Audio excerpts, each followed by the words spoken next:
आशा और निराशा। एक नन्हा पौधा था जिसका नाम गुल्लू था। वह देखने में बहुत ही खूबसूरत था।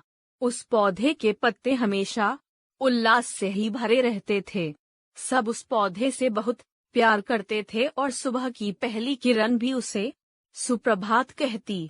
हवा भी उस पौधे को हल्की थपकियां देती और लोरी सुनाती। नन्ही बुलबुल गीत गाकर उसे जगाती। हरी हरी घास उसे नई पुरानी कहानियां सुनाती तो बड़े बड़े पेड़ उसे अक्सर छेड़ते, अरे गुल्लू मास्टर, जरा जल्दी बढ़ो ना, देखो तुमसे बात करने के लिए कितना झुकना पड़ता है। गुल्लू को छोटा होना अच्छा लगता था। वह कहता, मैं छोटा ही अच्छा हूँ क्योंकि मैं सबसे सिर उठाकर बात तो कर सकता हूँ। गुल्लू प्यार पाकर इतना खुश रहता था कि उसका मन पंख लगाकर उड़ जाने को करता।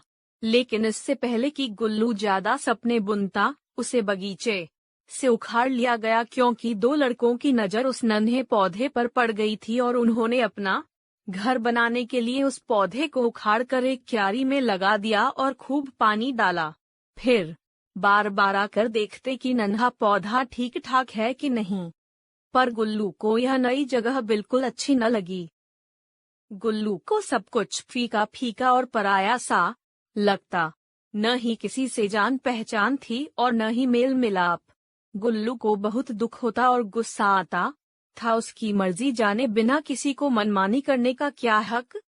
गुल्लू को लगता था कि दूसरों की इच्छा पर जीने से अच्छा है मर जाना। आखिर अपने प्रति हुए अन्याय का विरोध करने का सबको अधिकार है। गुल्लू ने खाना पीना बंद कर दिया था। सुंदर पत्ते मुरझाकर लटक गए। पलकें खोलती दो कोपलें वहीं जमकर रह गईं। अब बात साधारण होती तो कुछ नहीं होता, पर यह थी नन्हे गुल्लू की नाराजगी वाली बात, सो बड़ा हडकंप मचा। घबराई हुई हवा आई, मुरझाए पत्तों को छूकर बोली, क्या हुआ गुल्लू मास्टर, तुम्हारी तो हालत खराब है। बताओ मुझे, हो सकता है मैं तुम्हारी कुछ मदद कर सकूं। क्या तुम्हें नहीं मालूम मेरे साथ क्या ज्यादती हुई है? आखिर मुझे एक जगह से हटाकर दूसरी जगह लाने की जरूरत ही क्या थी? हवा खिलखिलाई, बस इतनी सी बात। तुम तो बड़े बहादुर थे। क्या हो गया तुम्हें? जरा सी बात पर मुंह लटकाए खड़े हो। मुझे देखो, दिन रात दुनिया भर का चक्कर लगाती हूँ, फूलों तथा सड़ी गली हर जगह से गुजरती हूँ। मैं तो कभी नहीं घबराती हूँ।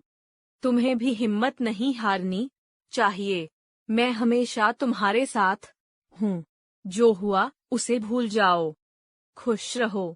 खुश रहोगे तो अपने दोस्तों की संख्या बढ़ा सकते हो। अच्छा, चलती हूँ। कितने काम पड़े हैं।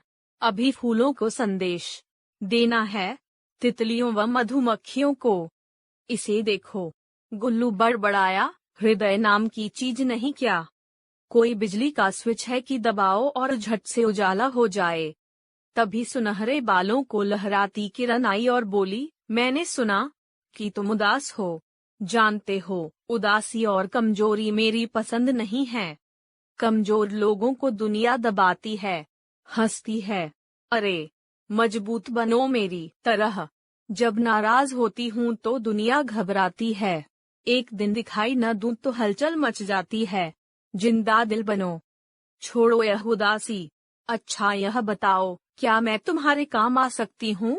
मुझे बहुत खुशी होगी। कृपया मुझे अकेला छोड़ दो।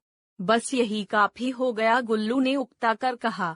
अब वह अपने मन की बात किसी से नहीं कहना चाहता था। जैसा तुम ठीक समझो। किरण ने कंधे उचकाए और पलकें झपकाईं। अगर तुम ठीक हो जाओ तो मुझे याद कर लेना। तुम्हारे लिए खाना पकाने में मदद करूंगी। अच्छा, चलती हूँ। गुल्लू बड़बड़ाकर बोला, खाना वो खाए जिसे जीना हो।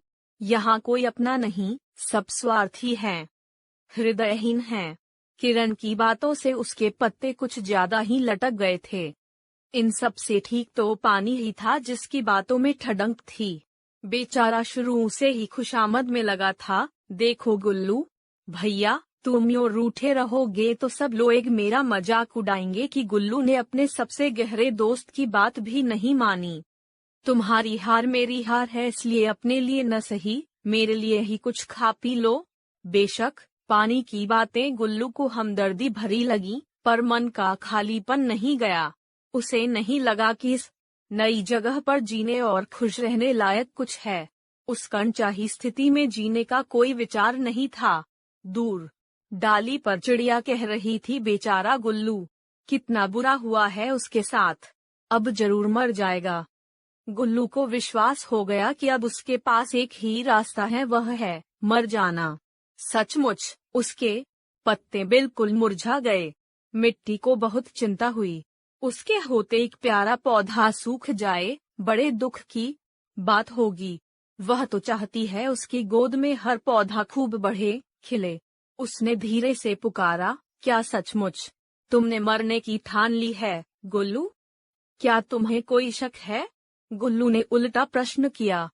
शक तो बिल्कुल नहीं, पर क्या केवल इसी बात पर कि तुम्हें नई जगह पर लगा दिया है? यह छोटी बात है कि कोई दूसरों पर मनमानी करे, क्या तुम सहन कर सकती हो?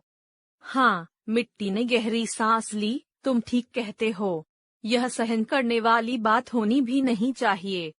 पर किसी की ज्यादती पर अपनी जिंदगी को खतरे में डालना तो कायरता है ना? गुल्लू ने कहा, मुझे कोई उपदेश नहीं सुनना, मैं इस समय अकेला रहना चाहता हूँ। गुल्लू तमतमाया। हाय गुल्लू, तुम तो बिगड़ रहे हो, पर मैं तो तुमसे दूसरी बात करना चाहती थी। मेरा उपदेश देने का कोई विचार नहीं था। क्या कहना चाहती थी?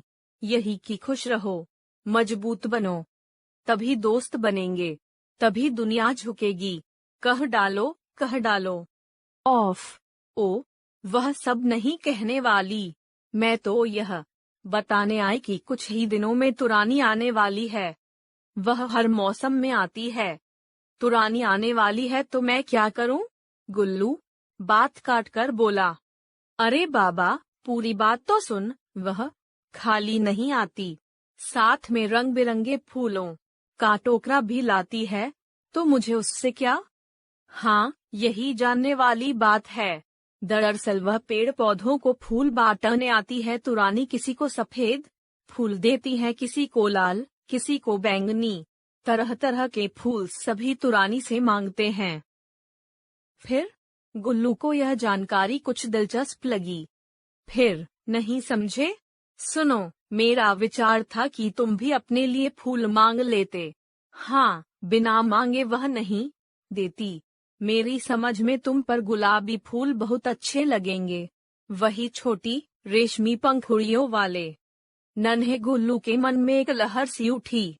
फूलों का नाम लेते ही उसकी आंखों में गेंदा, गुलाब और सेवंती के पौधे झूम उठे। कितने खूबसूरत फूलों से लदे थे, दोस्तों से घिरे रहते थे हर समय।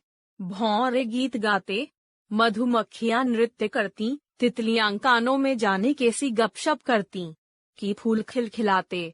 पौधों की जिंदगी के सबसे खूबसूरत दिन होते हैं वे। ओह, लेकिन मैं कैसे मांग सकता हूँ?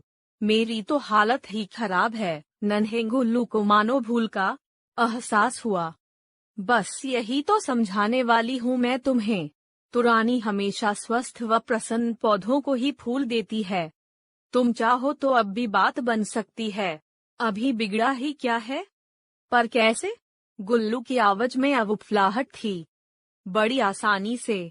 अभी से अपना गुस्सा छोड़ दो और विश्वास करो तुम्हारे साथ ऐसा कुछ नहीं हुआ कि तुम यूं अपना जीवन बर्बाद करो। सच तो यह है कि तुम्हारे प्यारे प्यारे फूलों की लालच में ही लड़के तुम्हें अपने घर लाए हैं, तुम्हारी खुशामद कर रहे हैं।